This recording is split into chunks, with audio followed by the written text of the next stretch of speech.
come the boss lady, the Kelly Holland Show. Watch out, let's go. Here come the boss lady, the Kelly Holland Show. Let's drop it. Here come the boss lady, the Kelly Holland Show. Come on. She gonna get it right. Research all about your life. Her info's always tight. Talking just to get inside.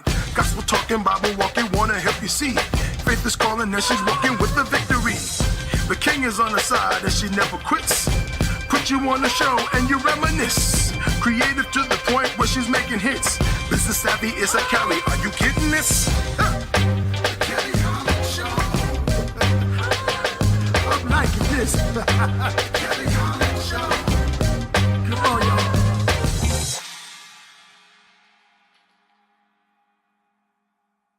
Hello, and welcome to the Kelly Holland Show. I'm so happy that you tuned in. Today, we have such a treat. One of my buddies is here, and we don't know how to act right, but we're going to give you a quality show. Listeners and viewers, please help me welcome Dr. Eric Holmes. Hey, sir. How are you, Kelly? It's always a pleasure, always an honor, you know, to share with you.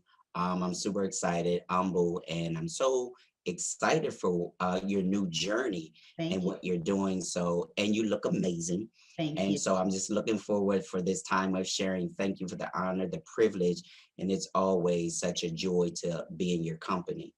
Thank you so much. I appreciate the warm welcome. Please let our viewers know, who are you? Dr. Eric Holmes, who are you? What it is that you do? You know, this takes me back to the taping we did for Who I Am, the docuseries, where I sat to my big brother Batman, you know, and we went through, you know, this interview process. I am originally from Harrisburg, Pennsylvania, born and raised, come from a family of 8. Went to school, went to college, worked there, and then pause. A family of who? 8. Okay, so it was 10 people in that house. Well, I was next to the youngest. I was number 7, and so, but a time that, you know, some of them had moved out. But growing up, it was. I had 5 brothers and 2 sisters. Wow. Wow, big family. Okay, I'm sorry to cut in. I was just amazed. Like, how many? Yeah. And so, you know, came from, you know, a family of 8, close family, born and raised in PA, moved to Maryland almost 30 years ago and began a career at Johns Hopkins, you know, joined the phenomenal church here, Bethel Temple Church, and just began a journey, you know, as an author, as an entrepreneur, but the in-between things that we experience in, you know, moving to a whole nother state, moving to look for a new career. And so always been one of those go-getters, working hard, going to school, you know, trying to be the best that I can be. And so people see us now, but there was a process, there was preparation, there was process of who we are, yet of who we are becoming. And so, you know, I just tell most people, I'm just an humble servant who said yes, had to go through process, preparation, to where I am, yet to where I'm going.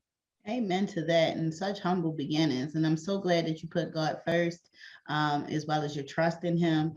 And then you've reached so many mountaintops. Like, congratulations to you, brother. Please let us know, you know, how is it being a Black person that is professional, successful, and seeing the, you know, the racial distress going on throughout our communities and others? What type of initiatives has that motivated you to maybe come up with, or any ideas or groups that you may have already started in? One of the things is we are royalty. You got to know who you are, got to know whose you are.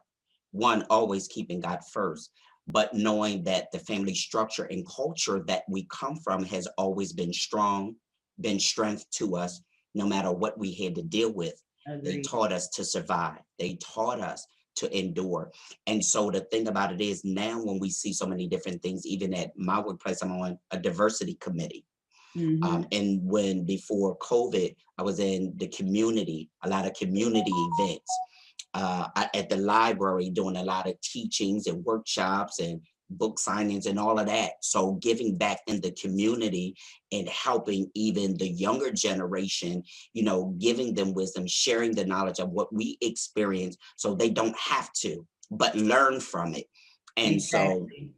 you know, allowing them to know we are powerful, you know, we are authentic, you know, we are strong, you know, and making sure they remember who they are so we can continue to be effective and make an impact in our community, in our culture, you I know. I agree. And it's very difficult for these these young brown boys and girls to learn their identity because so much of their history has been whitewashed. And we've been lied to and we've been told that this is the way when this was never the way.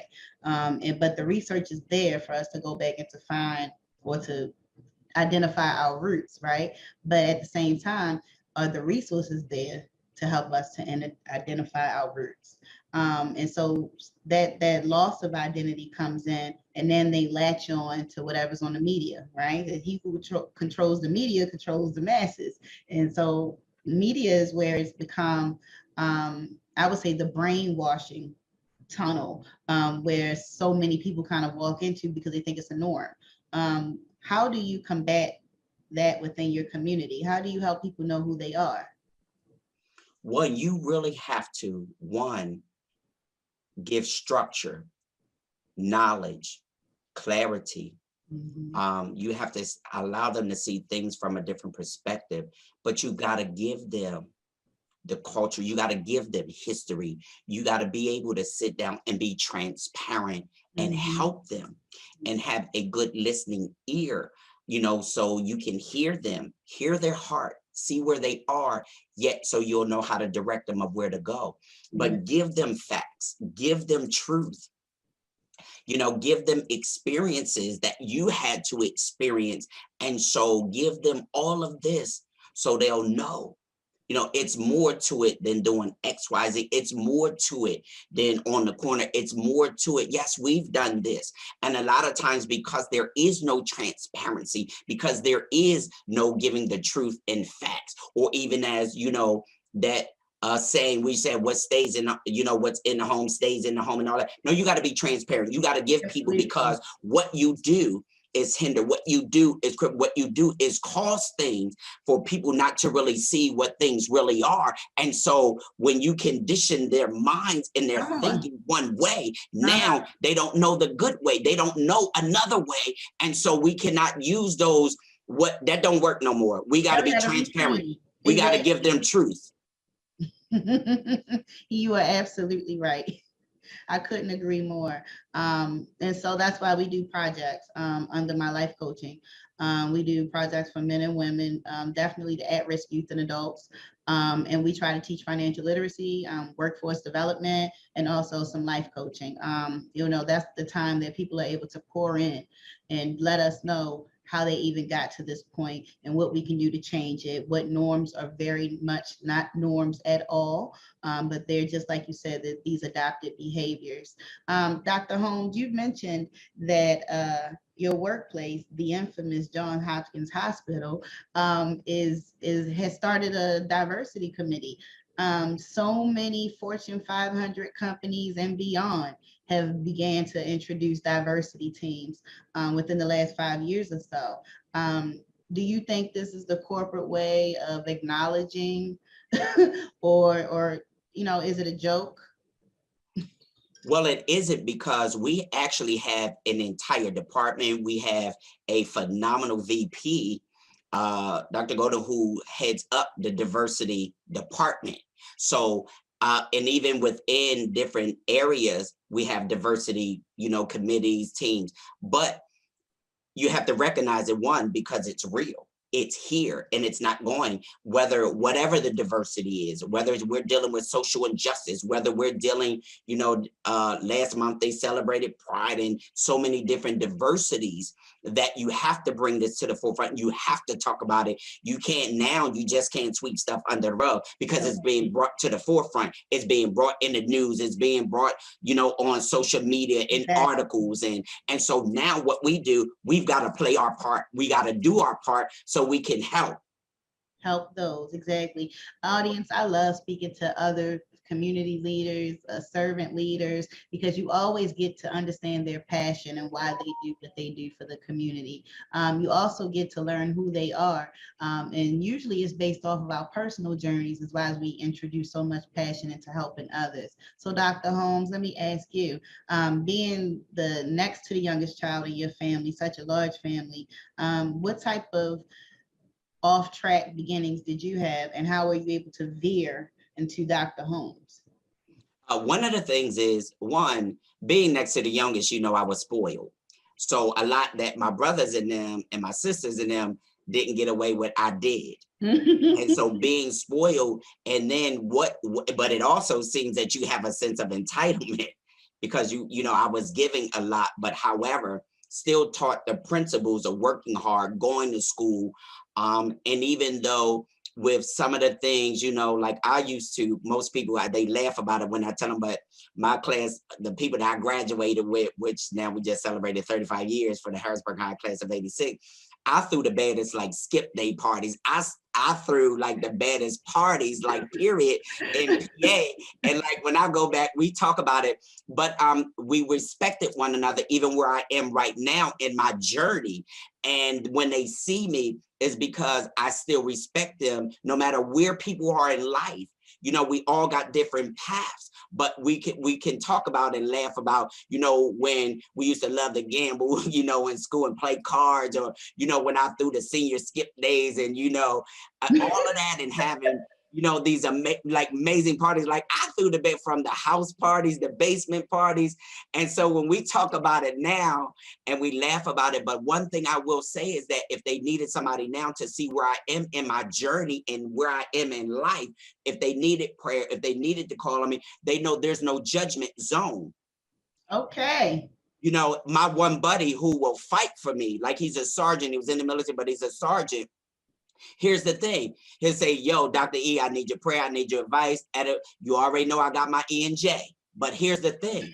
But for somebody to call you, respect you enough to know, to already let you know, but will call you when they're in trouble, or call you when they need advice, or call you, even though we grew up together. They knew I threw the party. They knew it. But where I am now, but I respect them. And so we don't judge one another, because everybody's process is different.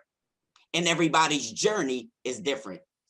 Absolutely. Everybody's journey is different. And I like to back that up with a math equation. So how many ways can we get to 10? We can do 1 + 9, 8 + 2, 5 × 2, 1 + 1 + 1 + 1 + 1 till we get to 10. It's so many different routes, and that's why I say it that way. But the goal is to make it to 10. Whether you had an open door and somebody made it available to you, well, you got there a little faster. Or whether you had to climb and stumble and fall and get back up like I did, then you took a longer path. But nevertheless, we all made it to 10. And so it's important that everybody think about their goals in that way. It's like my timeline is not your timeline, nor does it have to be. What the focus is getting to the goal. Getting to the goal. Dr. Holmes, you started off writing books. What was your very first book called, and what have you learned from then to now? My very first book, The Power of the Seed, which is phenomenal and amazing, which is truly my heart and passion. From there to now, it was the process and the journey. It was to help me understand, the whole thing of seeding, sowing, planting, even in our lives, when something's planted, when something's watered, when something's nurtured. And in this whole process of getting to the goal, which is the harvest, getting to the goal, which is the finish line, and understanding that there's roots that expand and grow. And the whole analogy and revelation from the natural aspect to the spiritual aspect, from the farmer to the believer, but the in-between process is the valuable part, and how you have to deal with that in order to get to the end process. Mhm. Amen. So now we're down to your newest book. Is it out already, or are you rolling Yes, out? Okay, it okay, is okay. So I out. can speak about it in time. Okay, so there we go, y'all. Go ahead and hold it up for our viewers. It is titled "My Next Season is Due Season" by Dr. Eric Holmes. Such a talented man, I may say. But what was your inspiration behind this book, and why was it important for you to share? It's amazing because when I did the power of the seed, not knowing that God gave me my next season is due season, but it wasn't until 5 years later that He gave me that it was processed and the revelation of it, but He tied it in when He gave me that. But it helps you even a spin off from that as it shifts into the process, the preparation of getting from one season to the next, and that we cannot skip seasons, that we must endure the season that we're in order to get to the next season. But there again, there's something in the middle of the process I must do, and how we handle the middle process is going to determine the outcome. So there's process and preparation and order. But here's the thing, you must endure one season to get to the next, even though Amen. it seems like we're in summer, but yet we just came through spring. I can't jump the fall without going through summer. I love it. Come on with it, Doctor. Doctor, Pastor, Reverend. We I love it. I love it. I love it. We're nearing the end of the show. I knew this was going to happen. I knew we would get into it. It just feel like regular and old friends. And then boom, we ran out of time. We definitely are going to need a part two just to make this work. I'm requesting it right now from my producers, because there's so much more that Dr. Holmes can share, and there's so much more that he can give out, and there's so much more that you can buy from him as well. Dr. Holmes, please let our viewers know where they can find your newest project, and any other projects that you have out, and any dates that they should be aware of. This is your time to plug away. Well, thank you once again, Kelly. I'm so amazed, so honored. Thank you, Batman and Positive Power, where you feel the power. This amazing show and your new journey. On Amazon, Barnes and Nobles, you can find those, or message me, social media, and reach out to me. But or in the libraries, you can find them in the libraries. And so I'm super excited about that because I just got notification. Not only that, it's on the shelf too with Amen. Jakes and Tony Evans. And so here's the thing: is that I have Soulful Prayer Volume 1, Volume 1, Volume 2, Soulful Affirmations, which we just released, that I'm a co-author, and in a few weeks will be the release of another book I co-authored, Leaders Embracing New Direction, which is a diversity of leaders and authors across the country. So when we talk about diversity, this entire project is full of diversity. Amen. Amen to that. Please share your social media platforms. You went through it really quick, but I don't think you let the listeners know which social media tag to address to get to you. Uh, Facebook, Eric Holmes; Twitter, Dr. E; Instagram, Dr._E_Holmes_, or LinkedIn, Eric Holmes. You can reach me on all of those, or if you just happen to go on Amazon, pull up my books, my whole bio, my email, and all that information is in there. Or if you happen to go in the library, you can pull one of my books from the library and reach me. We need to get you a website. Just one home place with all your links. We need to get you a website because you have too much to share. And I know you're keeping it all up in your head. And so let's let this technology work for us. We need to get okay, viewers, we need to sponsor Dr. Holmes, Dr. Eric Holmes, a website. So from my mouth to God's ears, make it so that he can do this and it be sponsored and protected. Amen. But thank you again for joining us. It's been a pleasure to have had you here, Dr. Holmes. I'm so sorry we have to end right now, but I hope you can come back again. I will be honored, humbled, whatever date you want me come back, for you, Kelly, I Mhm. will. And I appreciate you. I'm super excited what you're doing, your new journey, your new Thank chapter. you. It's going to be successful. And I'm telling you, they're going to be trying to get on your show. I know that's right. Yes, Jesus. Let's make this work. Thank you, viewers, for tuning in. It has been a pleasure to be with Dr. Eric Holmes today. Hopefully, we will be able to record some new stuff for you in the near future. Thank you, Batman, our producer. You've heard his name a lot. He is the glue behind all of this. And thank you, viewers, for tuning in. And never forget to tap back.